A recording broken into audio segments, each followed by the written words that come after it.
નમસ્કાર વિદ્યાર્થી મિત્રો, આજે આપણે ધોરણ 5 માં વિષય આપણો ગુજરાતી, તેમાં આપણે છઠ્ઠો પાઠ નર્મદા મૈયા આપણે સમજ્યો. હવે તેનું સ્વાધ્યાય આપણે જોવાનું છે. તો તેમાં સ્વાધ્યાયમાં પ્રશ્ન પહેલો છે આપણો, નીચેના દરેક પ્રશ્નના ઉત્તર એક એક વાક્યમાં લખો.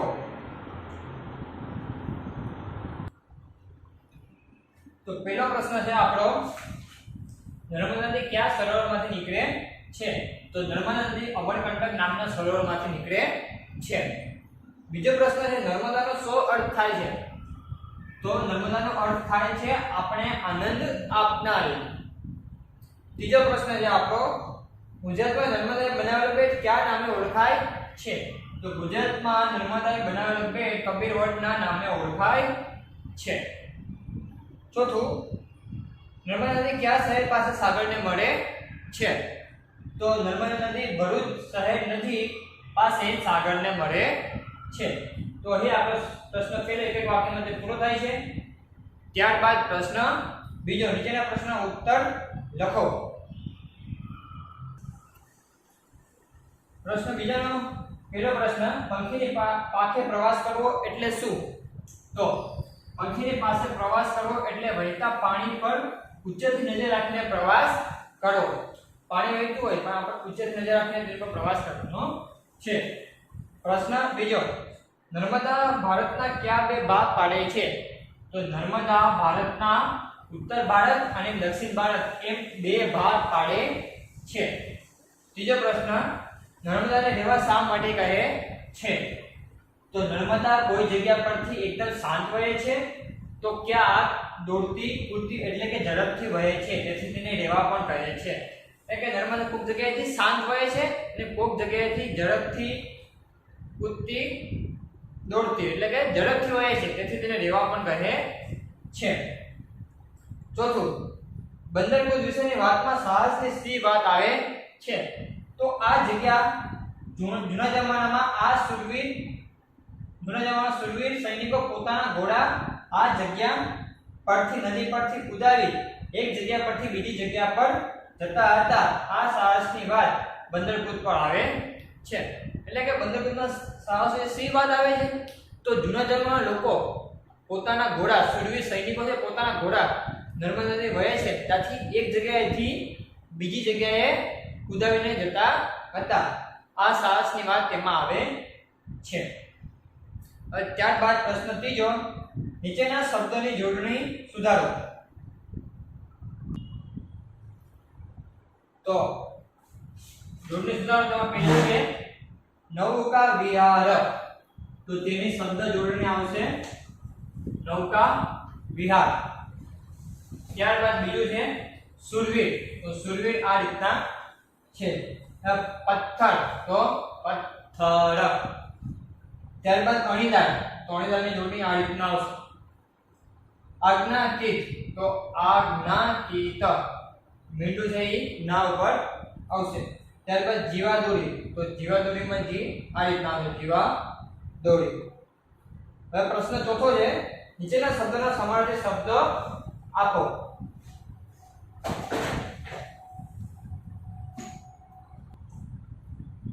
તો પર્વત, તો તેનો આવશે સમાનાર્થી શબ્દ પહાડ. નજીક, નજીકનો સમાનાર્થી શબ્દ આવશે પાસે. કિનારો, તો કિનારોનો આવશે તટ. શિલા, સમાનાર્થી શબ્દ આવશે પથ્થર. લાભ, તો તેનો સમાનાર્થી શબ્દ આવશે ફાયદો. જળ, તો પાણી. પર્વતનો પહાડ, નજીકનો પાસે, કિનારાનો તટ, શિલાનું પથ્થર, લાભનો ફાયદો, જળનું પાણી. આ આપણા સમાનાર્થી શબ્દ. ત્યારબાદ પ્રશ્ન પાંચમો છે વિરોધી શબ્દ.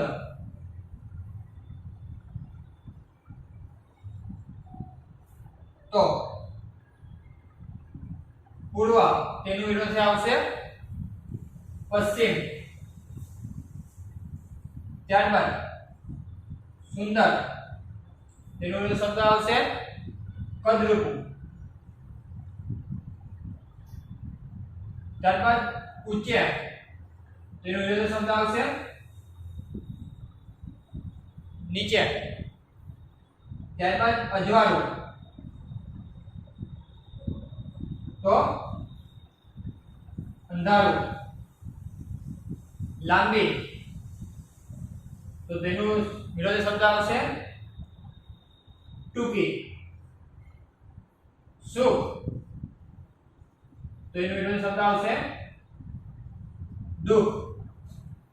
પૂર્વનું પશ્ચિમ, સુંદરનું કદરૂપું, ઊંચે તો નીચે, અજવાળું તો અંધારું, લાંબી તો ટૂંકી, સુખ તો દુઃખ. આ આપણા વિરોધી શબ્દ છે. તો પ્રશ્ન 6 નું એક એક શબ્દમાં આપણે શબ્દ આપવાનો, શબ્દ સમૂહનો એક એક શબ્દમાં જવાબ આપવાનો છે. તો પેલું છે આપણે હોડીમાં બેસીને ફરવું, સહેલતા કરવી તે. તો તેમાં આવશે નૌકા વિહાર. બીજું છે સાંભળ્યા જેવી જાડી ધાર. તો મુસળધાર. ત્રીજું ધનુષ્યના જેવું અર્ધગોળ સપ્તરંગી દ્રશ્ય. તો મેઘધનુષ્ય. મેઘધનુષ્ય. ચોથું નદી કે દરિયા વચ્ચે આવેલો જમીનનો ભાગ. તો તેને શું કહેવાય? બેટ. પાંચમું લોકોનું ભરણ પોષણ કરનાર ઉછેરનાર માતા. તો લોક માતા. તો પાછું જોઈએ આપણે હોડીમાં બેસીને ફરવું, સહેલતા કરવી તે. તો તેનો શબ્દ સમૂહ એક શબ્દ શું આવશે? નૌકા વિહાર. સાંભળ્યા જેવી જાડી ધાર. તો મુસળધાર. ધનુષ્યના જેવું અર્ધગોળ સપ્તરંગી દ્રશ્ય. તો મેઘધનુષ્ય. નદી કે દરિયા વચ્ચે આવેલો જમીનનો ભાગ.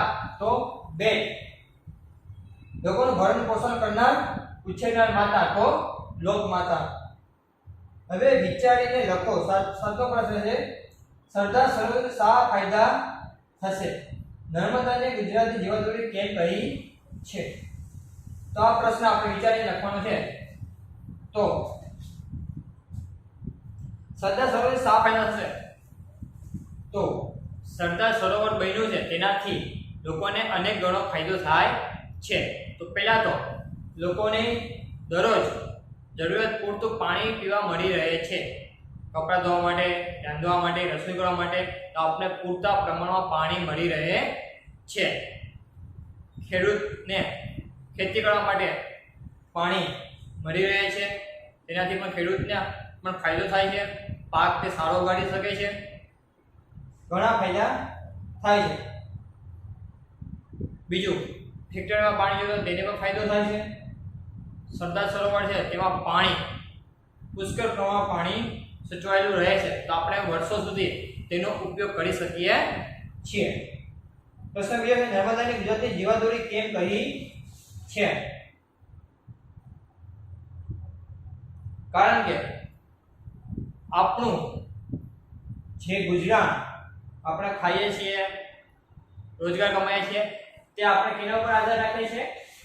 તે આપણી લોકમાતા જીવાદોરી. આપણે કીધું લોકોનું ભરણ પોષણ કરનાર ઉછેરનાર માતા જીવાદોરી. જીવાદોરીનો અર્થ છે મનુષ્યનો મુખ્ય આધાર. આપણે પીવા માટે, રસોઈ બનાવવા માટે, અથવા કોઈ પણ કામ માટે આપણે પાણી જરૂર પડે. તો પાણી ક્યાંથી આવે? તો આપણે ગુજરાતમાં મોટી નદી છે નર્મદા, તેનું પાણી આપણે મળી રહે છે. કોઈ પણ કામ હોય તો આપણે ખેતી કરવી હોય તો આપણે ખેતી માટે પાણી પુષ્કળ પાણી આપણે નર્મદા નદીમાંથી મળી રહે છે. કોઈ પણ ધંધો વિકસાવવો હોય તો તેના માટે પાણી પણ ખૂબ અગત્યનો ભાગ ભજવે છે. તેથી નર્મદા તે આપણી લોકમાતા છે ને આપણી જીવાદોરી છે. હવે પ્રશ્ન 8મો ઉદાહરણ પ્રમાણે શબ્દ બનાવો.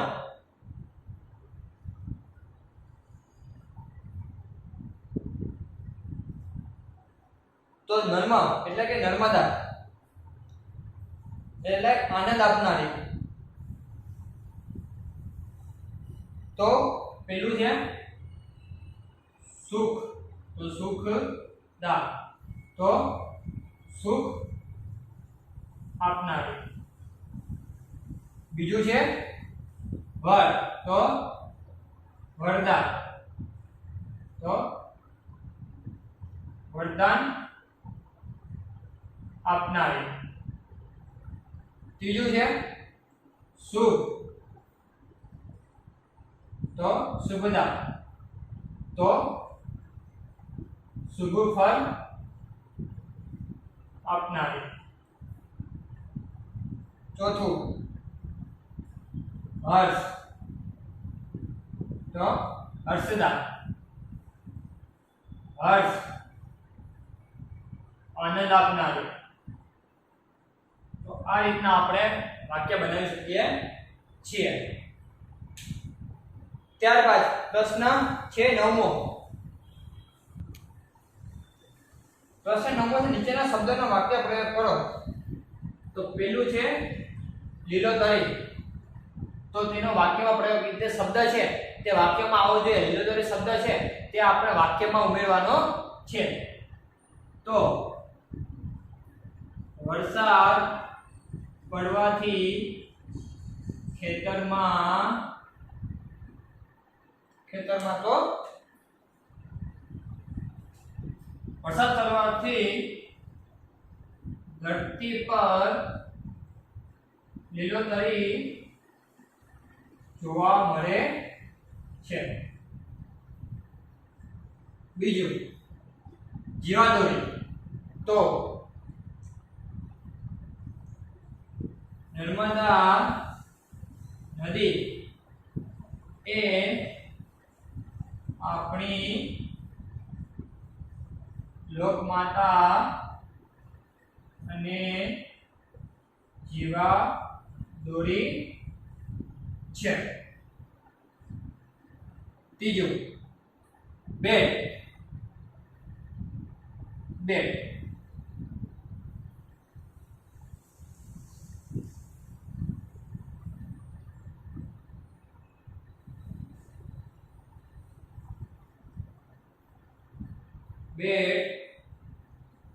દ્વારકા એ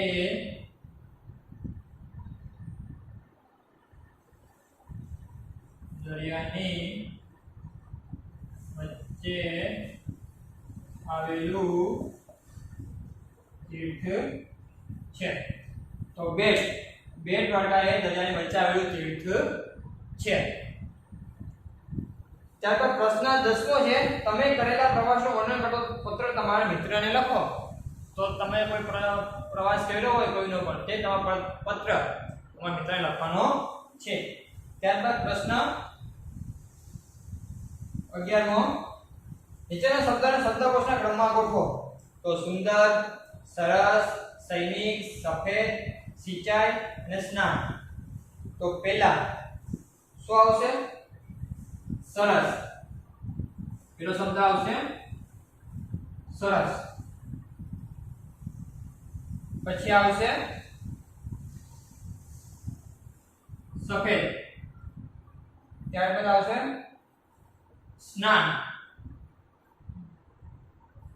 ત્યારબાદ આવશે સૈનિક.